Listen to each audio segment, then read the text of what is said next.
sera certainement une des stars de ce salon Agritechnica. C'est pour ça qu'on vous le dévoile à la veille de l'ouverture du salon avec une autre star, Jean-Pierre Noré, une star du journalisme. Jean-Pierre, bonjour. Bonjour Jean-Paul. Alors Jean-Pierre, tu as déjà fait un dossier dans 100% Pur Tracteur, donc sur le Xerion. D'où est parti le concept ?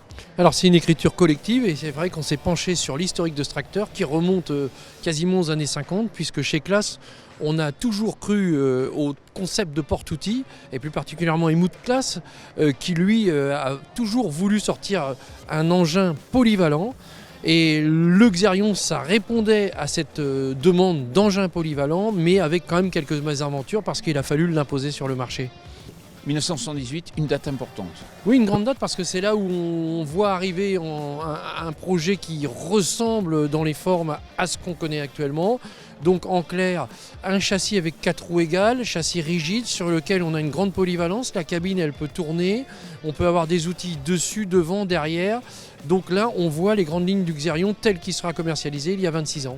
Alors ce qu'on voit là, c'est la série 12. Et cette série 12, qu'est-ce qu'elle apporte de plus par rapport aux précédentes ?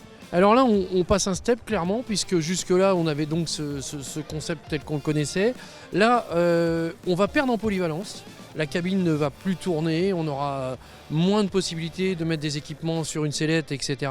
Par contre, on va gagner en puissance et là, pour le coup, Claas se positionne clairement comme un des producteurs de tracteurs de très grosse puissance. Oui, mais là, ils vont pouvoir se tirer la bourre avec le quad-track de Casi-H. Alors c'est vrai que sur ce salon, Casi-H présente le nouveau quad-track, le 715. Et là, on est sur une puissance de 700 chevaux. Le quad-track a franchi un nouveau step. Le Xerion arrive à 650 et quelques chevaux, donc on n'en est pas loin. Et là, effectivement, on arrive à des puissances qu'on n'avait pas vues jusque-là, et en tout cas pas vues dans nos contrées. Oui, mais par rapport à un quad-track, la transmission est quand même très différente.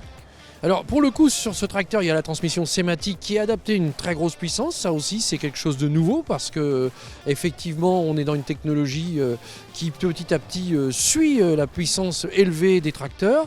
Et ce tracteur, effectivement, tel qu'il est conçu, ça va être certainement une référence dans ces gammes de puissance. Jean-Pierre, à quel prix va-t-il être commercialisé ? Est-ce qu'il sera dispo en France ? Et qui va pouvoir acheter un tel tracteur ?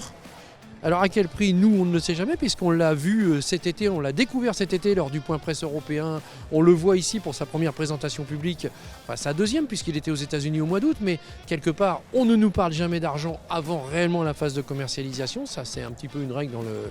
C'est un peu tabou. C'est un peu tabou, oui, parce qu'on a toujours de bonnes raisons de ne pas nous en parler. Finalement, les journalistes ne posent même plus la question. Je pense que là, il y a même une déconnexion quelque part.